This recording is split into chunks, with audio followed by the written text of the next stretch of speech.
God is not a concept. God is a way of life. I'm coming for you right now. I got to. I said, I was supposed to go upstairs. I've been down here in the studio, but I said, you know what? I'm not going to go to sleep with this word in me, because there's somebody else that can have an appreciation for what I just shared. It's not a concept. It's a way of life. You either believe or you don't. And you have a choice to frame those tears that you're now experiencing with gratitude and hope and expectation that God is still in charge. This is no place for a warrior. This is a place for a warrior. He's checking me, the motivator. And he had me to look at my tears differently. And I'm saying to you, there's something in you. He kept saying that to me. He said, you, when I was going through some tough times, you brought something out of me. I would listen to you when I'm in a dark place and going through some tough experiences. And he began to cry, and I cried with his tears of gratitude and appreciativeness, that I was able to touch him in spite of what he was going through and is going through with muscular dystrophy, but he has not allowed that to control his life. He said to me, the motivator, God is not a concept. It's a way of life. And whatever area of your life that requires some attention, whatever you are dealing with, whatever the pain, the tragedy, the stuff that life catch you on the blind side that you didn't see coming, it's a way of life. So you prove the stars are here and the stars are there. Whatever, can you get there? Does it matter? I just enjoy looking at them. They're beautiful. It doesn't affect me. None of that affects my path through this realm. Whatever the shape is, wherever it's located, the main thing that affects me on my path through this realm is the emotional state that I'm in, the energetic state that I convey. And the most definite part of this whole journey, the only part of it that is absolutely unavoidable, is exiting the realm. Eventually I'm going to die. We're taught to live our lives in fear of that and to do everything we can to avoid that. But it's going to happen. It's going to happen to everybody at some stage. There's no avoiding it. It's just the way it is. You're going to leave this realm. You're going to leave it. You're going to die one day. The question is, how do you want to spend your time in the realm, and how do you want to exit the realm? Are you prepared to allow yourself to be pushed and pushed and pushed and pushed and cowed, walk around being afraid to talk to anybody and have no life here at all because you're scared of the one part of life which is inevitable, which is going to happen to you anyway? Or would you prefer to just exit the realm now before they do that? You know, and I'm not saying commit suicide or anything like that, but I'm just saying stand in your power and allow whatever happens to happen. Because if everybody did that, we wouldn't have to do any of this. You could turn off your television, shut down your smartphone, turn off the internet, the whole would go away. How many people are prepared to do that? And how many people are prepared to allow themselves to be pushed and squashed and squashed and squashed in order to avoid death, when death is the one part of life which is inevitable? I could have easily faded down the sideline, running with my guy as the quarterback was dropping back to release the ball. But as I'm running and checking my guy, I see my teammate getting beat. My guy who I told in the tunnel, hey man, if you get beat, I got your back. And I knew my teammate probably would have caught the guy if he would have caught the ball, because my teammate, he went on to be a first round, 10 pick, multi-million-dollar guy, went on to play for the Patriots. So I knew he was a pretty talented guy, and he probably would have caught the guy and tackled him. But I told him, hey man, if you get beat, I got your back. And it just so happened, a play unfolded with a little bit over 2 minutes left in the game to where my guy, now he was getting beat. And I'm fading off on my guy, but I see the quarterback, he was releasing the ball to the guy that was beating my teammate. And I said, man, I gotta go. I gotta have his back. And I go up and I roll up and I go to hit this guy to end the game. This tackle probably would have ended the game if I'd have hit him and caught him the right way. If I'd have hit him and caught him how I really wanted to catch him it probably would have ended the game and I would have made him fumble because I knew the game of football like you guys know the furniture business. I knew it in and out. Like a guy take 2 steps off the line of scrimmage, I could tell you which way he was going. If a guy would cut inside, I could tell you it's only about 3 things he can do out of this formation. Like I knew it in and out. And so I knew if I'd have caught him in the right location at the right time, I'd have popped that ball out. But it didn't work like that. I hit him, and as soon as I hit him, it seemed as if every breath in my body left. I lost control of my body. Never happened to me before. Body went completely limp. Seemed as if every breath in my body left. I'm falling to the ground like, man, what's happening? And I black out. As soon as I hit the ground, I black out. Never happened to me before. I black out. I come back to. My teammates run over to me. Hey, Ink, get up, man. Let's rock. Let's go. So I can't. So what do you mean you can't? You always get up. Get up. Let's roll. So I can't move. So there's a shock going from my neck to my toe. I can't feel anything. Shock eventually left and it stayed in my right arm and hand. I remember as I was lying there, they were bringing the spine board out. They put me up on the spine board, and as they're wheeling me off the field, I looked up to the sky and said, surely nothing has happened in this moment that can alter my life. This is what I love to do. They get me over to the ambulance. They said, man, we're going to take you to the hospital, run some CAT scans. We'll bring you back into your room. We'll tell you what's up. I said, all right, cool. They take me in the room. They run CAT scans. They bring me back into another room. And when they put me into the room in my hospital bed, my mother comes in. She kisses me. She prays for me. And as she's going to walk out, doctors rush in from the opposite side as my mother is walking out. And when my mother told me, son, you'll be all right, there was a certain element of peace attached to it. Because I had been with my mother my whole life. Me and my father, our relationship was pretty much a business relationship. Early years, he wasn't there. When I started playing sports, he came along in the picture, but I needed him to get out of my situation, right? And so we had a business relationship. But when my mother said something to me, I've been rocking with my mother since I was 16.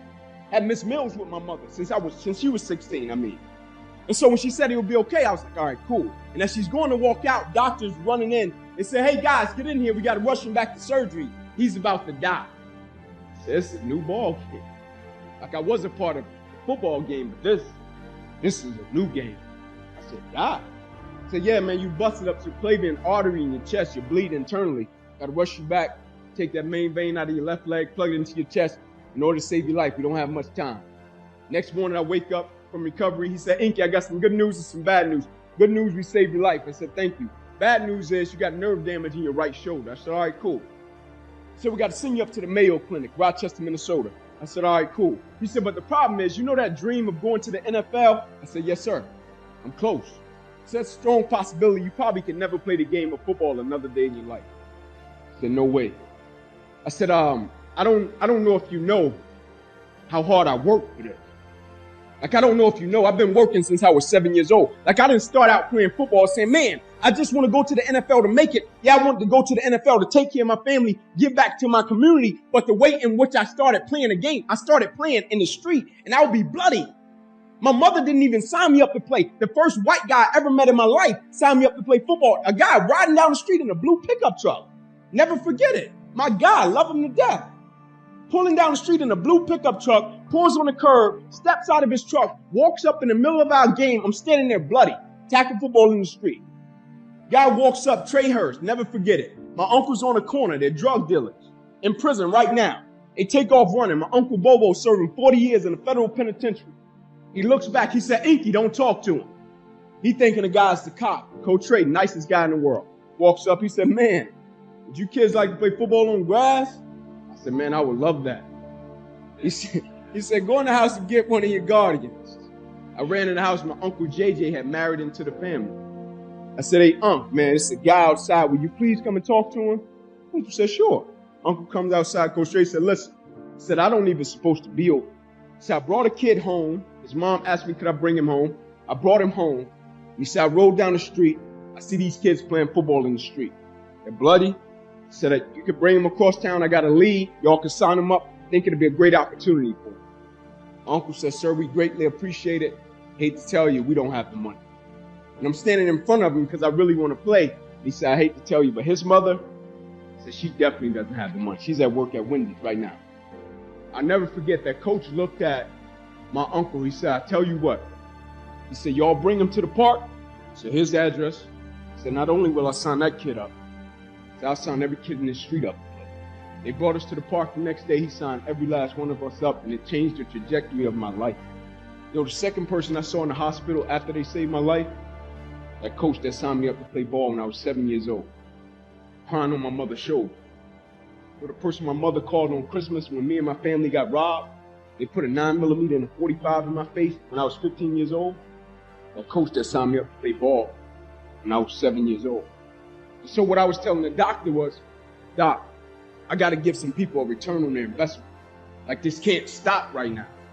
Now, I'll never forget, I said to him, I never cheated. I said, I never cheated. I was taught you work for something, the result will be what you want it to be. Like, I never cheated. Like, nobody had to worry about me cutting corners. Like, a coach could give me a workout, I'll go do it. If my teammate would try to cheat, sometimes I'll complete my guy's workout. Like, I never believed in it, right? Because I knew every time I cheated, it was a possibility and an opportunity for me to become weaker. And so I never believed in cheating. I never believed in the mentality behind cutting corners and not facing a challenge. Because I understood if it didn't challenge me, it wouldn't change me. I said, man, send me up to the Mayo. My career can't be over. I worked too hard. And I go up in the Mayo Clinic, and I'll never forget.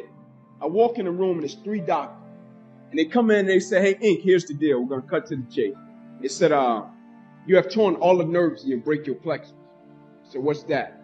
They said, it's the nerve roots that go from your spine that controls your shoulder, your arm, and your hand. I said, it goes into your spine like this. You've ripped them all out. They can't go back in. They said, we hate to tell you, but football career, it's out of you. They said, your shoulder, your arm, your hand, never be the same again. They said, here are your surgery options, Ink. We could take a muscle, back of your left leg, plug it into your right arm, possibility, weak left leg, weak right arm the rest of it. We could take a nerve out of your left arm, reroute it up to your chest, down into your right arm, possibility, 2 weak arms the rest of your life. We could take a nerve out of your left rib, reroute it up to your chest, down into your right arm, possibility, breathing problem, weak right arm the rest of your life. By the way, tell us what you want to do at 8 o'clock in the morning. Next morning, I walked into the office. They said, what option did you choose? I said, no disrespect to you. Cut me where you got to cut me. I guarantee you, if I don't die, I'll be fine. They said, you got to choose an option. I said, no disrespect to you. Cut me where you got to cut me. I guarantee you, if I don't die, I'll be fine. And what I was telling them was, Doc, you got to take my life before you take my drive, man. I'm not a light switch person. Like, I don't turn it on and turn it. Like, I could play you in checkers. I'm going to try to destroy you. Like, I could play you in a game of, little pitch and hold, a little thing. I'm going to try to destroy you. That's just my mentality of just going all in everything that I do. And what I was telling them, you can cut me wherever you got to cut me. If you don't kill me, you will not stop me because I know my mentality and I know the way I'm wired. I don't turn it on and turn it off. But as life would have it, they cut me 6 times down my left thigh. 1 time across the left side of my neck, 1 time across the right side, twice through my right ribs, cut out my right pec, bottom of my armpit, bottom of my hand, 350 staples in my body, bandaged me from my neck to my knees. And they come in my room the next day. They said, Inky, we're going to get to know each other really well. You'll be in this hospital next 40 or 60 days. On the 3rd day, we were leaving the hospital. And as we're leaving and the doors were opening, he said, you broke a record. How did you do it? He said, nobody has ever gotten out of here in under less than 40 days with a surgery of that magnitude. I said, Doc, I just didn't feel as if I had the right. He said, what are you talking about? I had the right. I said, I just didn't feel as if I had the right to stop. Like, I just didn't feel as if I had the right not to show up and give everything out. Like, I just didn't feel as if I had the right to not press forward. Like, I just felt as if the people that I represent and the people that had invested in me and built the gentleman that you see called Inky, it's a lot of people that go into the, like, when they were out there telling me, man, I admire what you've been through. I admire the place you've gotten to in life. And I told them, I said, there was a lot of people that helped me. And I take those spirits with me every day. Like, Maya Angelou has a quote that says, I come as one, but I stand as 10,000. 40,000 or so specialized cells configured in a way that creates a neural network in the heart. It's their brain-like cells, but they're not in the brain, they're in the heart. And it's actually called the little brain in the heart. What they found, what the scientists discovered, is that these cells think independently of the cranial brain. They feel and they remember. And what that means is every experience that we have, even this one right now, I'm registering this experience in 2 places. This is a good experience, so it's not a problem. I'm registering in my cranial mind as well as in my heart. But if we were having a trauma, it would still be registered in both places. And if I tried to heal that trauma only through thinking about it or talking from my mind, it might feel incomplete. The healing may feel incomplete. And the reason is because I've only addressed what happened in here. I haven't addressed what happened in here. And we know this intuitively. I did an experiment a few years ago. Every culture I went to, and every age group, I asked little kids, I said, where are you sitting right now? Show me where you're sitting. And people say, I'm sitting right here. They say, right here. Or you ask the indigenous people, where do you live? Well, this is my home. And almost instinctively, we know that the heart is the seat of our existence, the seat of our being. You don't see them hitting their head, or their arm or something else. So when we talk about heart intelligence, what we're talking about is the ability for these neurons to communicate with the neurons in a way that is meaningful to those neurons. These neurons are linked to a wisdom, to an intelligence that is right for us. Mine is right for me, yours is right for you. And any question that you ask this intelligence, it will answer you in a way that will serve you in that moment. It will never tell you to do anything dangerous or anything that would hurt anyone else. I'll give you a perfect example. I was in Australia over 9/11. Couldn't get back into my own country until the flights were flying again. And when they did fly, I was in Sydney, Australia, and there was a Boeing 747, that's a big plane, with fewer than 20 people that were going to come to the U.S. And there was, at the ticket counter, we were at the gate to board, and the agent said, there's so few people, we're not going to board by boarding rows. You can board this plane if you want to and go to America. And I said, well, you don't sound very encouraging. She says, I don't know what happened in that country. She says, but this plane's going to go there. If you want to go there, I don't know if it's going to happen again. I don't know if it's over, but if you want to get on the plane, get on the plane. And really didn't instill a lot of confidence in me or the other people that were there. I said, hold that thought, just wait a minute. And I stepped around the corner, and there's a technique where you can literally, you touch your heart like this. And when you touch your heart, your awareness will always go to the place where you feel the touch.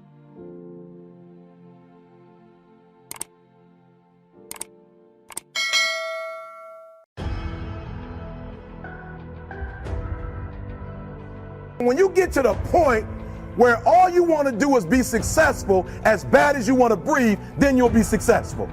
And I'm here to tell you, number one, that most of you say you want to be successful, but you don't want it bad. You just kind of want it. You don't want it badder than you want to party. You don't want it as much as you want to be cool. Most of you don't want success as much as you want to sleep.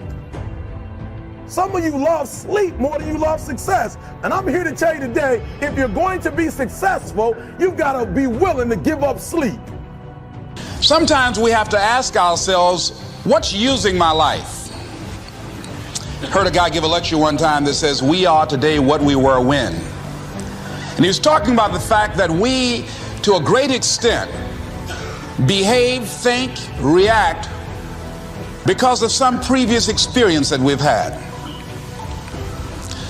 One of the things that we know about life is that it is always changing. Sometimes you're up, sometimes you're down. And I said it the other day, and you have to realize, you have to know, you have to accept that all your excuses are lies. They are lies, all of them. Think about the things that you tell yourself, the lies you use to rationalize taking the easy road. Taking the easy road and leaving discipline behind. Think about them. You don't have time. Here's the big challenge of life. You can have more than you've got because you can become more than you are. That's the challenge. And of course, the other side of the coin reads, unless you change how you are, you'll always have what you got. I have found in my experience that income does not far exceed personal development. Now, sometimes income takes a lucky jump, but sure enough, unless you grow out where it is, it'll usually come back where you are. Life has strange ways. Put yourself together. And then maybe if you put yourself together, you know how to do that. You know what's wrong with you, if you'll admit it. You know there's a few things you could polish up a little bit that you might even be able to manage in your insufficient present condition. And so you might shine yourself up a little bit, and then your eyes will be a little more open, then you can shine yourself up a little bit more, and then maybe you could bring your family together instead of having them be the hateful, spiteful, neurotic, infighting batch that you're doomed to spend Christmas with. See, sometimes we can't say, I can do that. But what we can say, that it's possible that I can have my dream as we run toward it, as we work on it day in and day out. No one, ladies and gentlemen, could have convinced me when I started out just over 6 years ago working on my dream, and I want you to think about whatever your dream is, because I was willing to take a chance, and most people won't do that. Most of the people that you talk to try and bring them into the business, these are not risk takers. Most people have done all that they're ever going to do. They raise a family, they earn a living, and then they die. But people who are running toward their dreams, life has a special kind of meaning. And here's what I will share with you, that in the process of working on your dreams, you are going to incur a lot of disappointment, a lot of failure, a lot of pain, a lot of setbacks, a lot of defeats. But in the process of doing that, you will discover some things about yourself that you don't know right now. What you will realize is that you have greatness within you. What you'll realize is that you're more powerful than you can ever begin to imagine. What you will realize is that you're greater than your circumstances, that you don't have to go through life being a victim. If you really want to be successful, some days you're going to have to stay up 3 days in a row. Because if you go to sleep, you might miss the opportunity to be successful. That's how bad you got to want it. You got to go days without, listen to me, you got to want to be successful so bad that you forget to eat. Beyonce said once she was on the set doing her thing, 3 days had gone by, she forgot she didn't eat because she was engaged. I never forget when 50 Cent was doing his movie, I did a little research on 50, and 50 said that when he wasn't doing the movie, he was doing the soundtrack. And they said, when do you sleep, 50? Sleep, he said, sleep. Sleep is for those people who are broke. I don't sleep. He said, I got an opportunity to make a dream become a reality. Football players, how many football players? Got anybody like football in here? Raise your hand. Anybody like football? Emmitt Smith. I used to be a Cowboy fan before they did my boy Tom Landry wrong. I used to be a Cowboy fan. And watch this, there was a commercial. Emmitt Smith had won his first Super Bowl, and he had this commercial when he was lifting weights. I don't know if you saw the commercial when he was lifting, and Emmitt said, you know what? I won the Super Bowl, so I can rest now. He was doing his bench press. So he said, I won the Super Bowl, so I can rest now. So he throws up about 325, boom, and he rests for about 2 seconds. Did you see that? He'd already won a Super Bowl. He said, I think I'm going to take a rest. And he rests for how long? 1 second. Most of you won't be successful because when you're studying and you get tired, you quit. And I'm here to tell you today, if you got somebody came in my office the other day crying. I said, look, don't cry to give up. Cry to keep going. Don't cry to quit. You already in pain. You already hurt. Get a reward from it. Don't go to sleep until you succeed. Other than death, all failure is psychological. Other than death, all failure is psychological. Think about that. Just think about that. This failure, this upset, this catastrophe. If you aren't dead, then it's just psychological. It's in your head. Now, this does not mean that you won't lose some battles, because you will. We all will. But it does mean that as long as you don't surrender, as long as you don't give up, as long as you don't quit, then you haven't failed. It just means you've made a temporary tactical retreat. It means you've made a brief withdrawal so that you can regroup and reattack. So, as far as I'm concerned, if you get beat, unless you're dead, you are not defeated. And you have not failed. What you've done is you've learned. You've gained experience. And you're still alive. and you have memories to make. So get up and go get after it. How do you overcome the suffering of life? Is be a better person. That's how you do it. Well, that's hard. It takes responsibility. And I think, you know, if you said to someone, you want to have a meaningful life? Everything you do matters. That's the definition of a meaningful life. But everything you do matters. So you're going to have to carry that with you. Or do you want to just forget about the whole meaning thing, and then you don't have any responsibility, because who the hell cares, and you can wander through life doing whatever you want, gratifying impulsive desires for how useful that's going to be, and you're stuck in meaninglessness, but you don't have any responsibility. Which one do you want? Well, ask yourself, which one are you pursuing? And you'll find very rapidly that it isn't the majority of your soul that's pursuing the whole meaning thing, because, well, look what you have to do that. You have to take on the fact that life is suffering. You have to put yourself together in the face of that. Well, that's hard. Christ, it's amazing people can even do it. I'm stunned every day when I go outside, and it isn't a riot with everything burning. Because really, God, you talk to people, it's like, I knew this guy, he'd been in a motorcycle accident, and it really ruined him, and he was like a linesman, you know, working on the power, and he was working with someone who had Parkinson's disease, and they had complementary inadequacies, and so two of them could do the job of one person, and so they're out there fixing power lines in the freezing cold, despite the fact that one was 3/4 wrecked with a motorcycle accident, and the other one had Parkinson's. It's like, that's how our civilization works. It's like, there's all these ruined people out there, they've got problems like you can't believe. Off they go to work and do things they don't even like, and look, the lights are on. My God, it's unbelievable. It's a miracle. It's a miracle. And we're so ungrateful. College students, the postmodern types, they're so ungrateful.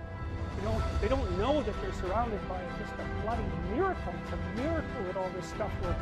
That all you crazy chimpanzees that don't know each other can sit in the same room for 2 hours sweltering away without tearing each other apart, because that's what chimps do. Success is something you attract, not something you pursue. Success is looking for a good place to stay. So instead of going after it, you work on yourself. Personal development. See, the major question to ask on the job is not what are you getting. The major question to ask on the job is, what are you becoming? See, the big question is not what am I getting paid here. The big question is, what am I becoming here? Because true happiness is not contained in what you get. Happiness is contained in what you become. So that's our major subject for tonight, personal development. Of all the assignments Mr. Schoaf gave me at age 25, this was probably the most difficult. In fact, I'm still working on this one. I think it's an unending challenge to see what you can become. The next subject is called Basic Laws. And it's good to study the basics. And I call these basics primarily because they come from the Bible. Now, I'm not a theologian or a minister, and that'll be apparent. But Mr. Schoaf taught me that the Bible was a good textbook for ideas and stories and success equations, how to live the better life. I found out that was true. He also taught me that the Bible is as practical as it is spiritual, and I found out that's true. If you look at your bank account and your income and you're not happy, there are several places in the Bible to check to see what the heck's wrong so you can make the changes. And we're going to cover some of those tonight, called basics. Okay, the next subject is my favorite, setting goals. Mr. Schoaf taught me how to set goals. What a favor that was. One morning at breakfast, shortly after I met him, he said, Jim, let me see your current list of goals, and let's go over them and talk about them. He said, maybe that's the best way I can help you get a better direction started. And I said, I don't have a list. He said, well, is it out in the car or home somewhere? I said, no, sir. I don't have a list anywhere. He said, well, young man, that's where we got to start. He said, I can tell you right now, if you don't have a list of your goals with you, he said, I can guess your bank balance within a few $100s. Which he did. And that got my attention. I said, "You mean my bank balance would change if I had a list of goals?" He said, "Drastically." That day I became a willing student how to set goals.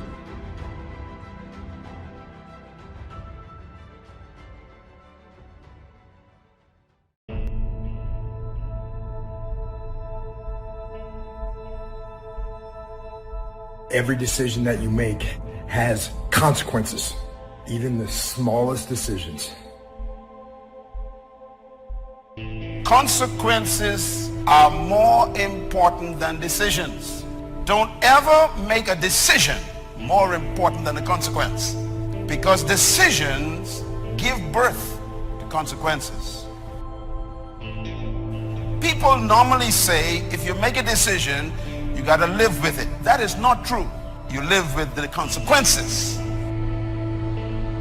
When you are exposed to things, it gives you options. Options give you choices, and choices require decisions. It is critically important that you make this next step into sound decisions. Are you making yourself better? Or are you making yourself worse? Are you moving forward or are you moving back? Are you making progress or are you stagnating? Every little decision you make counts.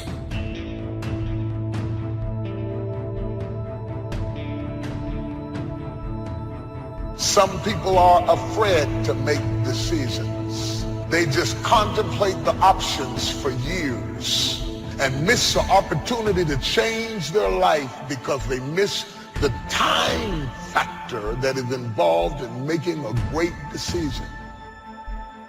So what you must do before you make any decision in life is don't study the decision. Make sure you exhaust every possible means to study the consequences. Do your research, get information, check all the alternatives, study the options, check those who already made that decision, and read their life, study their life, find out everything before you make a decision.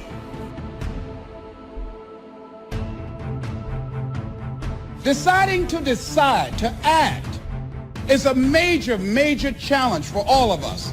And there are things that happen to us along the way, experiences that we have that prevent us from working through the mental block of acting. And so what I want you to think about is, what is there that you know you need to do, but for some reason or another, you've been holding back? For some reason or another, you just have not been able to gather your nerves or be able to work through the procrastinating or putting it off or justifying or blaming. Some reason or another, you just haven't done it.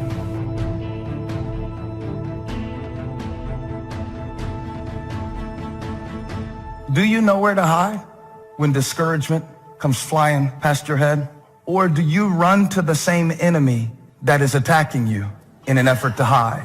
I'm not talking about physical places, because the hiding places that we create that destroy us are usually the ones in our heart. Emotional states. When attacks come, I've learned where to run. And the reason that I'm moving forward in my life this year isn't because I won't be attacked, it's because I know what to run to when I am. I don't want to spend the second half of my life repeating the dumb stuff that I did in the first half of my life. Give me the grace, if you will. Give me the mercy, if you please, to make a good decision so that I can eat the fat of the land. I'm not stupid. I just made stupid decisions. I'm not bad. I just made bad decisions. I'm not weak. I just made weak decisions. There are a lot of things you think about you. It's not really you. It's your decisions. When you acknowledge God in all your ways, He will direct your path. But too often, we make our plans without consulting God. Then we ask Him to bless those plans. We wonder why it's a struggle, why it feels like it's always uphill. We have it backwards. We're making a move and then asking God for help. The right way is to ask God first.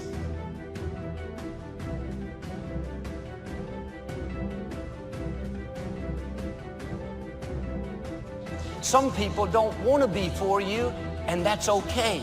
You don't need them to fulfill your destiny. You have to set your face. The people that need to be for you will be for you. God has already lined up the right people, people that will celebrate you, people that stick with you through thick and thin.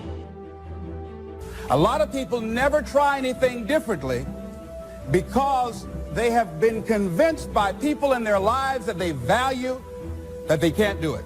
They're living within the context of the opinions that other people have of them, the low expectations. You need to be patient with the process and not enthralled with the promise. You compromise the rehearsal time and bought the tuxedo for the recital. You want the accoutrements of success, and that's what's killing you. Now you look like something that you're not. Somebody say wrong focus.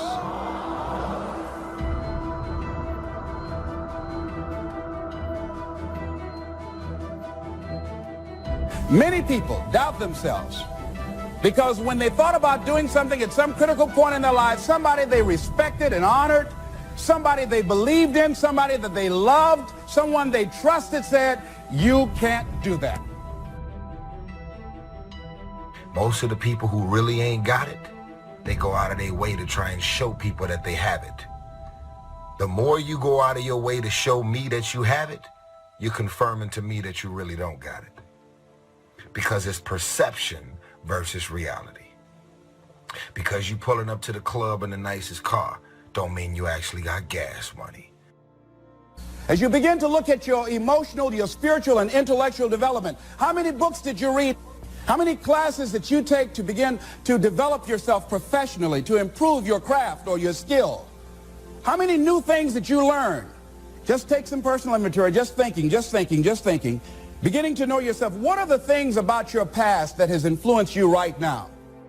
You see, a dream, when you get it, will encourage you. There's something about a dream that brings encouragement and joy to people's lives. It gives you excitement. It encourages you. The people who are discouraged are the people who don't have a dream. Because when you have a dream, it makes you get up in the morning. It makes you put your clothes on and go to work because you've got a dream, and a dream has the power to encourage you. You have not because you ask not. It didn't say you have not because your credit ain't straight. It simply say you have not because you ask not. But you don't ask because you ain't got that together. When you ask God for something, quit tripping. He got it from here. The same wind blows on us all. The wind of disaster, the wind of opportunity, the wind of change, the wind when it's upside down, the wind when it's favorable and unfavorable. The same wind blows on us all, the economic wind, the social wind. The same wind blows on everybody. The difference in where you arrive in 1 year, 3 years, 5 years, the difference in arrival is not the blowing of the wind, but the set of the sail. Joy can only really come to my life when I am focused on what God is doing in this moment. And I cannot focus on what God is doing in this moment in my life if I'm consumed with what he's doing in somebody else's, or if I'm still in regret and bitterness about what happened 3 years ago or 3 months ago. A lot of our lack of joy is really not about possession, it's about position. What I mean is this: he set joy before him. It's not a question of God's presence, it's about yours. Are you present in this moment? You can't live off of yesterday's manna and expect to have victory today. Yesterday's information may not work today. Stay open for change. Be willing to try something new. What made you successful 5 years ago may not make you successful today. Have the attitude, God, I'm ready for new things. If you don't innovate, you will evaporate. You can't rely on what got you to where you are to keep you where you are. The world is changing. You can't afford to sit back on autopilot and just coast, do things the same way. You'll get left behind. But if we're not conscious of dropping a thought or a behavior that's no longer needed. We take old thoughts, old behaviors that served an old version of ourselves into trying to become the new version of ourselves. So ask yourself that question. What do I need to drop that's no longer needed? Is it a person? Is it a thought? Is it a behavior? Or is it an emotion? If someone is controlling you, it's not their fault, it's yours. You have to put your foot down, make a change. This is your hour. I know people that spend more time worried about what other people think about them than they do pursuing their own dreams and goals. And it's great to get free from addictions, but one of the greatest freedoms is to get free from people. Being successful, y'all, is not a magic trick. You have to learn the principles of success. You can be successful at anything. You really can, man. I don't have no education. I'm telling you, God has an incredible life for you. All you got to do is ask him for it. Be willing to put in the work. But now this work part is hard. Success is hard. But let me ask you a question. Ain't not being successful hard too? You cannot reach your destiny dragging people along, trying to keep everyone happy. Life is like an elevator. The higher you go up, like those spaceships, they let certain stuff off because it's too heavy. Yet some people just too heavy when it comes to drama. When you have goals and dreams, and you want to fine-tune your life and approach to life, you want to create a drama-free zone. What else is in you? Are you ignoring? Is there a version of you you're ignoring? So think about that stuff and really begin to ask yourself, am I satisfied where I am?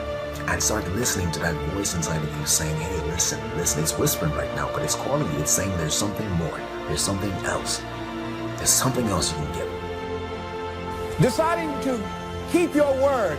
If you just decide, I'm going to keep my word. If I say something, I'm going to do it regardless.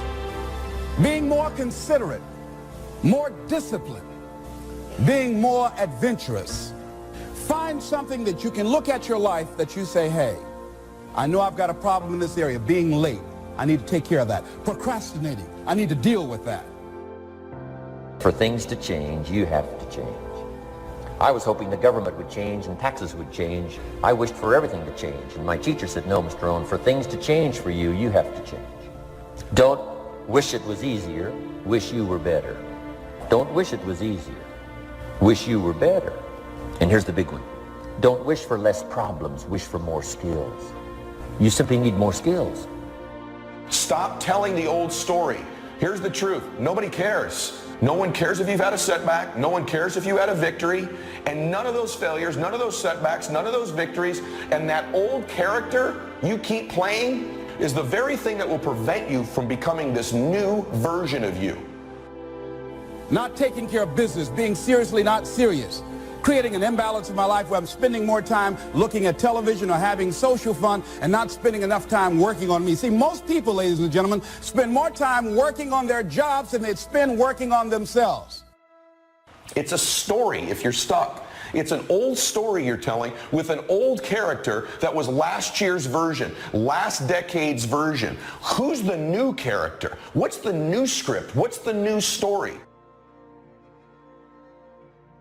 Your personal philosophy is like a guidance system that helps you make decisions what to do, what not to do. From the information you get and what you learn and what you know, we decide. Maybe your philosophy would have been 5 years ago never to attend seminars like this. You just didn't go. Now 5 years later, here you are. Something happened along the way. So now that little amendment in your philosophy, you now say, I'm going to regularly go. Because it doesn't take but a few ideas to make a great difference in your income, personal life, social life, and all the rest. A change of mind, a change of idea. The more we learn, the more we know, the better we're able to make better decisions. So what is the worst thing that can happen? I want you to visualize that, experience that, feel the nervousness and the discomfort. And the more you run it in your mind, the less power that it will have. Your philosophical guidance system does two things. Number one, helps you to see the dangers on one side, so you can avoid those. But here's what else your guidance system does. Helps you to see the opportunities on the other side so that you can expand those, maximize those. And here's what that's called. The game of life is to minimize the dangers and maximize the opportunities. And the more we know and the more we learn, the more experience we gather, helps us to keep continually adjusting our philosophical guidance system so that we minimize more dangers, maximize more opportunities. That's really the game of life. Stop hanging out with people that make you look good by how little they know, and so you can condescend to them, so that you can be a great fish in a small pond. Get around people who make you feel stupid because they stretch you, they make you grow, they make you read, they make you study, they stretch you.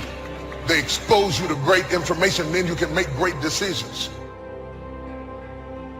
No matter what's going on in your life, you can be happy and so blessed that people will envy you and envy your life. No matter what's going on in your life.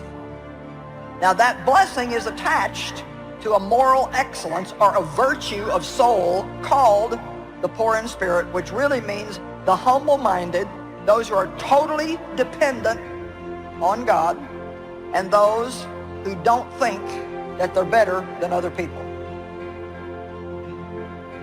Have you ever had anybody turn on you? It's one thing to have an enemy. I don't have no problem with that, because if I know you're my enemy, I dress for you. I come in there prepared, because I already know you and me, we don't do each other. We don't do that, so okay. But the heart cracks when somebody who fought with you now fights against you.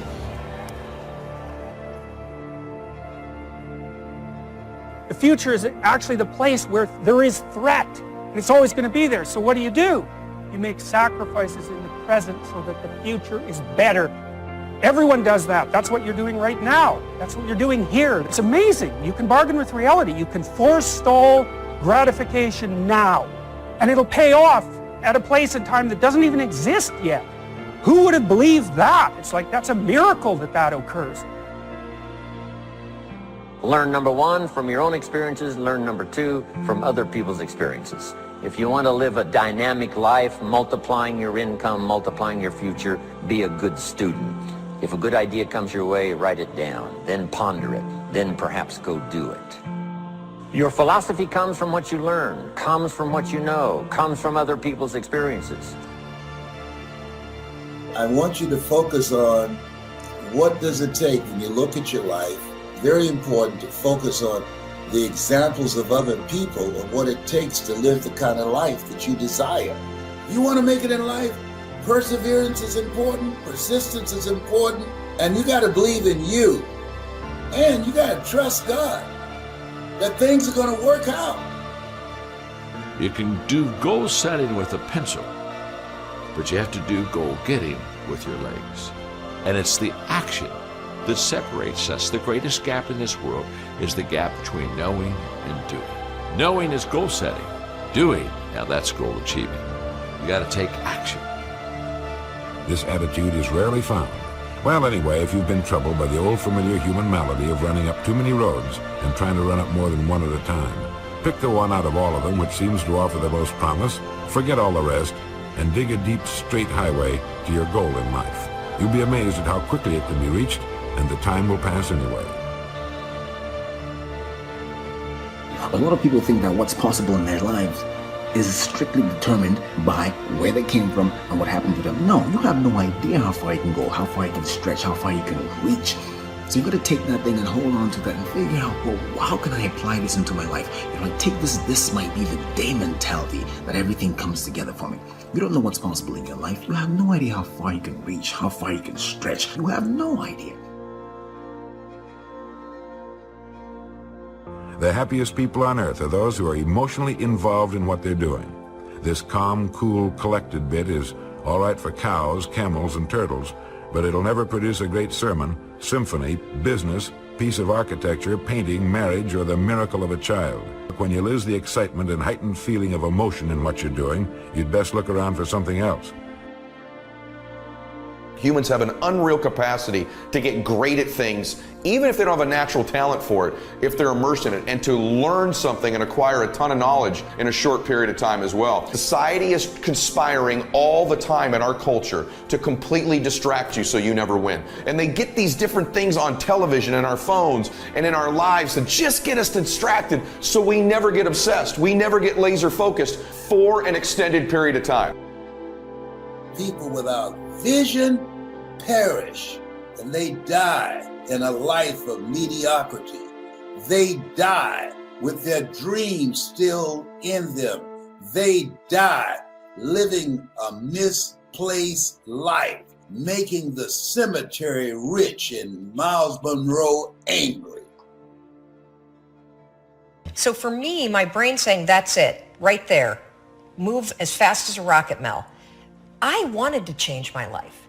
And I think most people that are miserable or that are really like dying to be great, we want to change. We want to live a better life. We want to create more for our families. We want to be happier.